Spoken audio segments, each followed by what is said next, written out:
नमो तस् भगवतो अरहतो सम्मा सम्बुद्धस्स।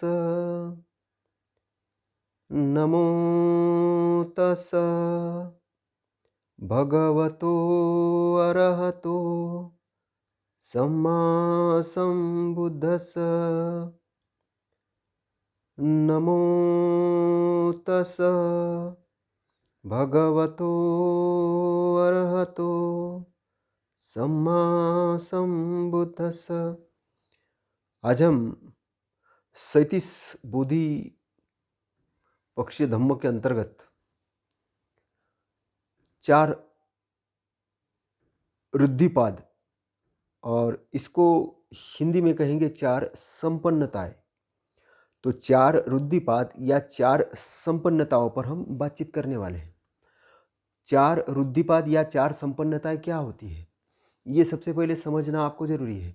अगर ये समझ लेंगे तो बहुत बड़े पैमाने पर आपके साथ में बहुत अच्छी घटनाएं होना शुरू हो जाएगी और अच्छा पॉजिटिव रिजल्ट आपके साथ आना शुरू हो जाएगा।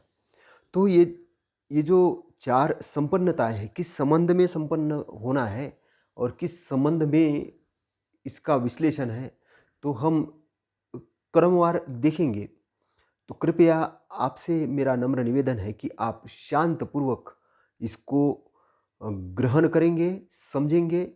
तो ज़्यादा समय आपका न लेते हुए मैं क्रमवार इसका विश्लेषण कर रहा हूँ। आप ध्यानपूर्वक शांत चित्त होकर सुनिए। तो पहला जो रुद्धिपाद है वो है छंद समाधि प्रधान संस्कार समन्वागत रुद्धिपाद। अब इसमें क्या होता है, इसमें अच्छाई के प्रति भावना द्वारा चित्त को एकाग्र किया जाता है।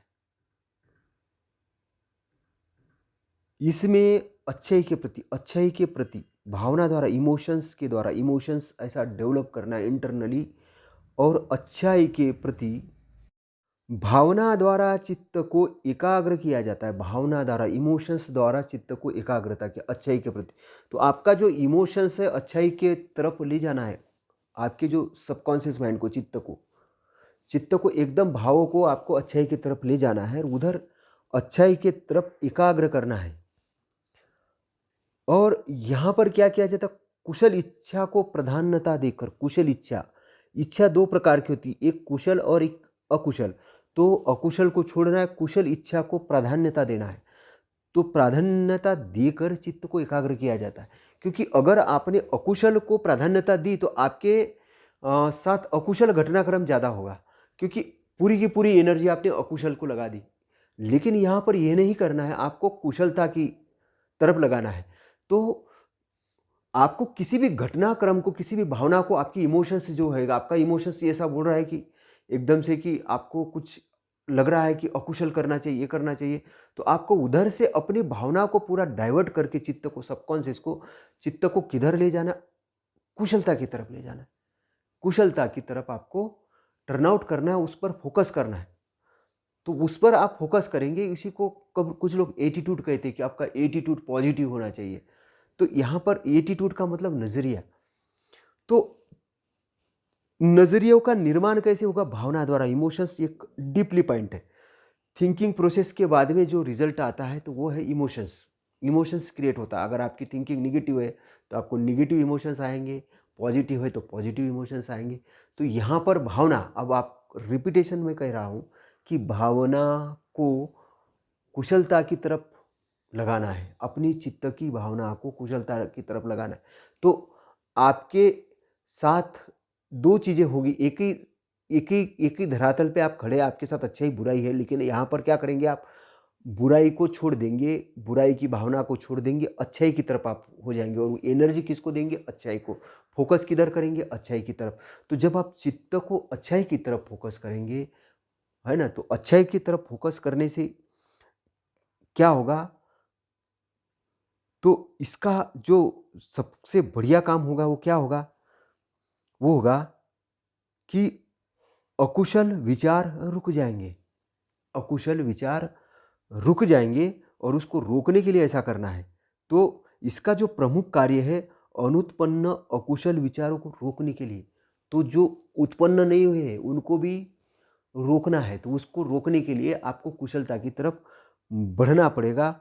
और उत्पन्न कुविचारों को दूर करने के लिए, उत्पन्न जो कुविचार या गलत विचार ब्रेन के अंदर जो है उसको दूर करने के लिए अनुत्पन्न कुशल विचारों को उत्पन्न करने के लिए, अनुत्पन्न कुशल विचारों को उत्पन्न करने के लिए और उत्पन्न कुशल विचारों को बढ़ाने का कार्य करने के लिए। क्योंकि देखिए विचार सेकेंडरी है, पहले भावना है, इमोशंस है, इमोशंस के बाद थॉट प्रोसेस होता है। थॉट प्रोसेस स्टार्टिंग नहीं है, थॉट प्रोसेस इमोशंस के द्वारा। इसलिए positive emotions, positive attitude, positive भावना, सकारात्मक भावना, तो ऐसा अगर आप करेंगे तो अकुशल विचार तो उत्पन्न ही नहीं होंगे। पहली चीज़, उत्पन्न हो गए वो नष्ट हो जाएंगे।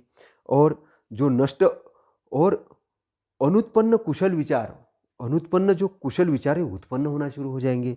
और उत्पन्न कुशल विचार ये बढ़ते रहेंगे, बढ़ते रहेंगे। तो जैसे आपके विचार है वैसे आपके रिजल्ट है, वैसे आपका एक्शन है, वैसे आपकी बॉडी है। तो इमोशंस इंपॉर्टेंट चीज़ है। एटीट्यूड इसी को बोलते हैं एटीट्यूड। तो कुछ कुछ लोग जैसे बोलते हैं कि 99% एटीट्यूड काम करता है, तो एटीट्यूड काम करता है, इमोशंस काम करता है, क्योंकि सारा का सारा थिंकिंग प्रोसेस, थॉट प्रोसेस इसी से डेवलप होता है। तो आपको पॉजिटिव थिंकिंग प्रोसेस को डेवलप करने के लिए छंद समाधि प्रधान संस्कार समन्वागत रुद्धिपाद है। तो छंद का मतलब है इच्छा, कामना, कामना करना है ना, और समाधि का मतलब है एकाग्रता।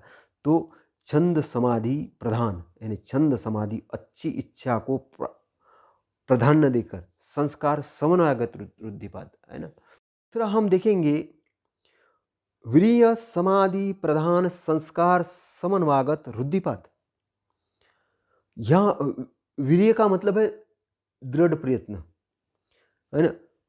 तो चित्त की एकाग्रता के लिए, चित्त की अब चित्त को एकाग्र करना है तो इसके लिए दृढ़ता के साथ जो कुशल उत्पन्न हुए हैं, जो कुशल उत्पन्न हुए हैं उसे दृढ़ता प्रदान करके यो चित्त को एकाग्र करके मनोबल का निर्माण करने के लिए है। क्योंकि अब अच्छी चीज़ें तो निर्माण हो गई लेकिन उसको एक्शन में लाना है। तो कैसा मनोबल चाहिए आपको, मन के अंदर बल चाहिए। तो बल को निर्माण करने के लिए, बल को निर्माण करने के लिए और साथ में क्या है, मिथ्या दृष्टि के प्रहान के लिए न समाप्ति के लिए आवश्यक होता है।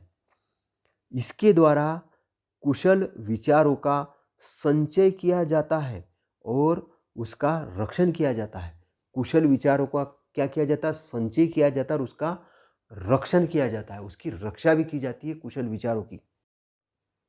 अकुशल को दूर किया जाता है, अकुशल यानी गलत को दूर किया जाता है और अकुशल को कम कम करते हुए अंततः अकुशल विचारों के संपूर्ण क्षय के लिए चित्त को अभ्यस्त किया जाता है। चित्त को अभ्यस्त किया जाता है अकुशल विचारों के संपूर्ण क्षय के लिए। एक तो इंटरनली बल निर्माण करना, इंटरनली बल निर्माण करना उसको मनोबल कहेंगे। क्योंकि जो कुशल उत्पन्न हुए उसको दृढ़ता प्रदान करना जरूरी है और दृढ़ता प्रदान करने के लिए चित्त को एकाग्र करना जरूरी है ना।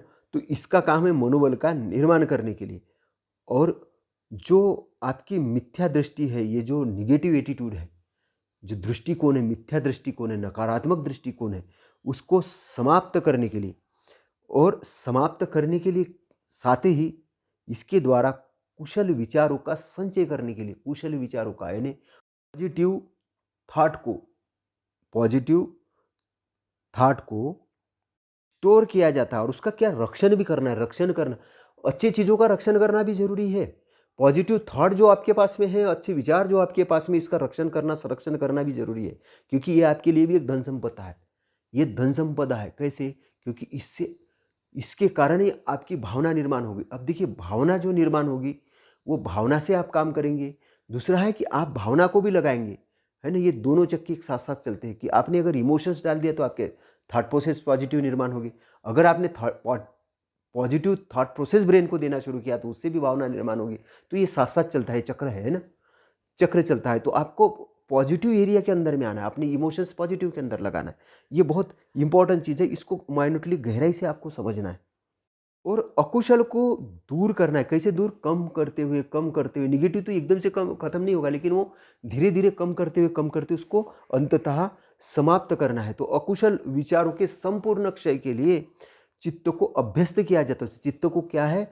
अभ्यासु बनाना पड़ेगा, चित्त को अभ्यास करना पड़ेगा। और उधर बार बार करने से क्या चित्त के ऊपर एक उसका प्रभाव आएगा और चित्त एक अभ्यासु हो जाएगा। तो ऐसा अभ्यास उसके अंदर डालना है, चित्त के अंदर में। चित्त एक बहुत पावरफुल चीज़ है, ये समझने वाली बात है ना। तो नंबर 3 है चित्त समाधि प्रधान संस्कार समन्वागत रुद्धिपाद। तो इसमें क्या होता है? चित्त को कुशल के प्रति एकाग्र किया जाता है। कुशल के प्रति चित्त को एकाग्र कर दिया। इसके कारण क्या होगा कि कुशल का क्षय नहीं हो पाएगा। कुशल यानी पॉजिटिव का क्षय नहीं होगा, है ना, क्योंकि आपने एकाग्र किया कुशलता की तरफ चित्त को। तो उसका क्षय नहीं हो पाएगा और नए अकुशल विचार चित्त में प्रविष्ट नहीं होंगे। क्योंकि अगर आप पॉजिटिव में हैं तो पॉजिटिव की अपने आप में एक पावर है। तो निगेटिव आ भी गया तो साइड में हो जाएगा। स्पीड में कोई ट्रेन है तो कोई एक आधा छोटा पत्थर आ गया तो ऐसे ही उड़ जाएगा। तो ऐसा ही निगेटिव थॉट आए तो ये पॉजिटिव थॉट के कारण वो खत्म हो जाएगा, वो बाहर फेंका जाएगा। तो आप एक्शन में अगर है, सकारात्मकता के एक्शन है, तो सकारात्मकता के एक्शन में होगा कि नए जो अकुशल विचार है चित्त में प्रविष्ट नहीं हो पाएंगे, है ना, क्योंकि आप एक्शन में हैं। आप एक्शन में होने के कारण कुशल का तो क्षय नहीं होगा, साथ ही नए अकुशल यानी निगेटिव थॉट सबकॉन्शियस के अंदर प्रविष्ट नहीं हो पाएंगे। तो अकुशल विचार जो पहले से है उसको समाप्त करते हुए, जो पहले से है उसको समाप्त भी करना है और उन्हें क्रमशः समाप्त करते हुए पूर्ण क्षय के लिए है। क्रमशः समाप्त करते हुए पूर्ण क्षय, जो पहले से ही अकुशल विचार पड़े हैं उसको तो समाप्त करना है और क्रमशः समाप्त करने के लिए उसको क्षय के लिए है। तो यहाँ पर क्या करना है? चित्त को एकाग्र किया जाता है, एकाग्र किया जाता है। कुशल का इसके कारण क्या क्षय नहीं होगा और नए अकुशल विचार चित्त में प्रविष्ट नहीं होंगे। जो पहले से अकुशल विचार चित्त के अंदर है वो समाप्त होते क्या हो जाएगा? वो क्रमशः संपूर्ण समाप्त हो जाएंगे और ये निगेटिव के पूर्णता क्षय के लिए यह है। तो चित्त समाधि प्रधान संस्कार समन्वादगत रुद्धिपाद हमने अभी देखा है ना। चित्त को कुशलता के प्रति एकाग्र करने वाला है ना, जो कुशलता के प्रति एकदम से एकाग्र करना है। अब उसके बाद हम देखेंगे मीमांसा समाधि प्रधान संस्कार समन्वयागत रुद्धिपाद। तो मीमांसा का मतलब है कि परीक्षण खोजबीन। तो इसमें परीक्षण खोजबीन को प्रमुख स्थान दिया जाता है। परीक्षण, आपकी कोई चीज़ पता नहीं तो उसका एनालिसिस करना है, खोजबीन करना है, सही और गलत का पता करना है। तो इसमें परीक्षण खोजबीन को प्रमुख स्थान दिया जाता है। परीक्षण और खोजबीन के लिए मन को दिशा दी जाती है, तो माइंड को डायरेक्शन दिया जाता है। इसमें चित्त को एकाग्र किया जाता है, इसके लिए सबकॉन्शियस को एकाग्र किया जाता है, चित्त को एकाग्र किया जाता है पूर्णता। तो आपने एकाग्र कर दिया जिससे कि सही विचारों को स्थान दिया जाता है। जिसमें क्या होता है? सही विचारों को स्थान दिया जाता है और गलत विचारों को पहचान कर उसे दूर किया जाता है। तो सही विचार कैसे पता चलेगा? खोजबीन करके। खोजबीन आपने किया, एनालिसिस पावर लगाया, कार्य कारण का सिद्धांत लगा, कॉज और इफेक्ट का लॉ लगाया कि ऐसा करने से ऐसा होगा, ऐसा करने से ऐसा होगा। तो आपको अब राइट का पता चला, आपको सही का पता चला, तो सही को आप ग्रहण करेंगे। तो सही को ग्रहण करके सही विचारों का आप स्थान देंगे और सही विचारों को स्थान देंगे और गलत विचारों को पहचान कर उससे दूर हो जाएंगे। तो एनालिसिस, परीक्षण, शोध, तर्क लगाना, इसमें तर्क लगाना होता है। तो देखिए अभी यहाँ पर मैं एक जो इम्पोर्टेंट बात बताना चाह रहा हूँ कि जिन्होंने आपको भूतकाल के अंदर वैचारिक रूप से गुलाम बनाया था, जो वर्ण व्यवस्था है, जाति व्यवस्था है, जो ऊंच नीच की भावना है, ये जो ग्रंथ लिखने वाले जो लोग हैं तो वो मनोवैज्ञानिक रूप से बहुत जानते थे ये चीज़ को। इसलिए उन्होंने बोला तर्क करना धर्म के विरुद्ध है, तर्क नहीं करना। तो तर्क को प्राधान्यता नहीं दी उन्होंने, उन्होंने तर्क को धर्म विरुद्ध घोषित किया। अब जब ब्रेन तर्कशील नहीं होता है तो उसके चित्त के अंदर क्या होता है, निगेटिव घुस जाता है। तो वो जो भी इंटर करना चाहते, जैसे कोई चोर बोले कि आप घर में ताला वाला मत लगाओ, मैं ईमानदार आदमी हूँ, तो वो चोरी करके भाग भी जाएगा, आपको पता ही नहीं चलेगा, इंटर हो जाएगा घर के अंदर, क्योंकि उसको चोरी करना है। तो इसी प्रकार जिसको आपके ऊपर कब्जा करना है, तो उन्होंने ऐसे साहित्य लिख के रखे, ऐसे ग्रंथ लिख के रखे, उसको धर्म का नाम दिया, उस धर्म का नाम देके उसको आपको बोला कि आप तर्क मत करो, आप खोजबीन मत करो, आप परीक्षण मत करो, आप सही गलत का पता मत करो, बस आप तो ग्रहण करो, आप तो जैसा है ग्रहण करो, क्या आपको श्रद्धा नहीं, आपको फेथ नहीं, ऐसा करके उन्होंने ये किया। तो वो इंटर कर गया। तो इंटर कर गया तो क्या हुआ, चित्त, आपका चित्त जो था, आपका सबकॉन्शियस था, वो कंट्रोल हो गया उनके द्वारा। तो चित्त कंट्रोल हो गया तो आपको वैसी भावना आने लग गई और उस भावना के कारण आप मूड हो गए, आप गुलाम हो गए। तो इसीलिए आपने देखा होगा कई लोग गुलामी का जीवन जी रहे हैं। उसका रीज़न है कि उन्होंने ये जो संपन्नता है इसको नहीं समझा है। ये संपन्नता, जो 4 संपन्नता यहाँ पे जो डिस्कशन की है, जो बताई गई है, बहुत इंपॉर्टेंट है, बहुत इंपॉर्टेंट है, बहुत महत्वपूर्ण है। तो खोजबीन परीक्षण को इसमें प्राथमिकता दी जाती है, खोजबीन करके। और खोजबीन अगर आप करेंगे तो आप कभी भी किसी भी गलत के झांसे में नहीं पड़ेंगे। आपका पैसों का नुकसान नहीं होगा, आपका शारीरिक नुकसान नहीं होगा, आपका धन संपत्ति का नुकसान नहीं होगा, आपका व्यवहारिक नुकसान नहीं होगा, मतलब आप एक स्ट्रांग व्यक्ति बन जाएंगे। तो परीक्षण खोजबीन एक इंपॉर्टेंट चीज़ है। आपके पास अपनी तर्क शक्ति है, एक ज्ञान चक्षु है, और उस ज्ञान चक्षु को उसको आपको लगाना है, उसको आपको इस्तेमाल करना है। ये बड़ी महत्वपूर्ण बात है। तो इसमें परीक्षण खोजबीन को प्रमुख स्थान दिया जाता है, परीक्षण खोजबीन को प्रमुख स्थान दिया जाता है ना। परीक्षण और खोजबीन के लिए मन को दिशा दी जाती है, माइंड को दिशा दी जाती है, और इसमें चित्त को एकाग्र किया जाता है। चित्त बहुत पावरफुल है, मैं अभी भी बोल रहा हूँ, चित्त सबकॉन्शियस को एकाग्र किया जाता है, उधर एकाग्र कर दिया चित्त को एकाग्र कर दिया है ना। तो देखिए, पूरा पूरा जो इंद्रिय है, ये इसका मालिक कौन है, मन है। लेकिन चित्त क्या है, चित्त आपका भावना से लेके, इमोशन से लेके सबका मालिक है। मतलब सारी चीज़ें चित्त में स्टोर होती है। तो चित्त को आपने जैसे जिधर लगाया उधर वो जाना शुरू करेगा, तो उधर सारी इंद्रिय जाना चालू। चित्त आपका मतलब आपका कंट्रोल चित्त पर होना चाहिए, चित्त पर कंट्रोल होना चाहिए, चित्त को डायरेक्शन आपको देना चाहिए। इसलिए सारी ये ध्यान भावना है, सारी आनापान सती है, सारी चक्रमण ध्यान है, ये सारी चीज़ें काय के लिए करते हैं, चित्त के मैल को शुद्ध करने के लिए। चित्त शुद्ध होगा, अच्छे विचार आएंगे, अच्छे, तो आपका प्रोग्रेस बढ़ जाएगा, आपका इमोशंस बढ़ जाएंगे, आपकी इंटरनली पावर बढ़ जाएगा, आपका मनोबल बढ़ जाएगा, आपका दृढ़ निश्चय बढ़ जाएगा, आपकी तर्क शक्ति बढ़ जाएगी, आपकी एकाग्रता बढ़ जाएगी, आपकी पॉजिटिव इमोशंस बढ़ जाएंगे आपके, मतलब आप एक बहुत स्ट्रांग व्यक्ति बन जाएंगे। इतने स्ट्रांग व्यक्ति बन जाएंगे कि आपको भी अपने ऊपर गर्व होना शुरू होगा कि अरे, ये तो, इसी से तो मैं बहुत दिनों से दूर था। आपको ऐसा समझ में आया। तो इसलिए गुलामी से मुक्ति पाने के लिए 4 संपन्नता है, इसको समझना है और इसका इस्तेमाल करना है ना, इसका इस्तेमाल करना है। इसको धीरे धीरे आप प्रैक्टिस में लाएंगे तो आपको ये चीज़ें समझ में आना शुरू हो जाएगा, है ना। तो इसमें क्या होता है कि सही विचारों को स्थान दिया जाता है, इसमें सही विचारों को स्थान दिया जाता है, और गलत विचारों को पहचान कर इसमें दूर किया जाता है। सही विचारों को यहाँ पर भी खोजबीन किया आपने, परीक्षण किया, परीक्षण से सही और गलत का पता चला, सही और गलत का पता चला, फिर सही विचारों का आपने स्थान दिया, और गलत विचारों को आपने पहचान लिया, पहचान के उसको स्थान नहीं दिया, उसको अपनी एनर्जी देना बंद कर दिया। जिस चीज़ को आप एनर्जी नहीं देंगे, जिस चीज़ को आप ऊर्जा नहीं देंगे, जिधर आपके चित्त को एकाग्र नहीं करेंगे, वो चीज़ ऑटोमेटिक मुरझा जाएगी, खत्म हो जाएगी धीरे धीरे। तो ये 4 संपन्नताएं हमने देखी, 4 संपन्नता, 4 रुद्धिपाद जो हम अभी तक सुनते आ रहे थे, 4 रुद्धिपाद। लेकिन मुझे लगता है कि इस प्रकार का विस्तृत विश्लेषण बहुत कम जगह दिया जाता है और बहुत कम जगह बताया जाता है।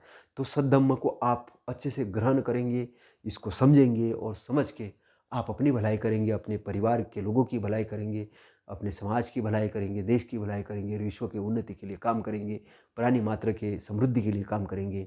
आपका मंगल हो, शुभ मंगल हो। आप मित्र, दोस्त, परिवार के साथ आनंदित जीवन जिए, अच्छा जीवन जिए। इसी मंगल कामना के साथ नमो बुद्धाय, नमो धम्माय, नमो संघाय। साधु साधु साधु।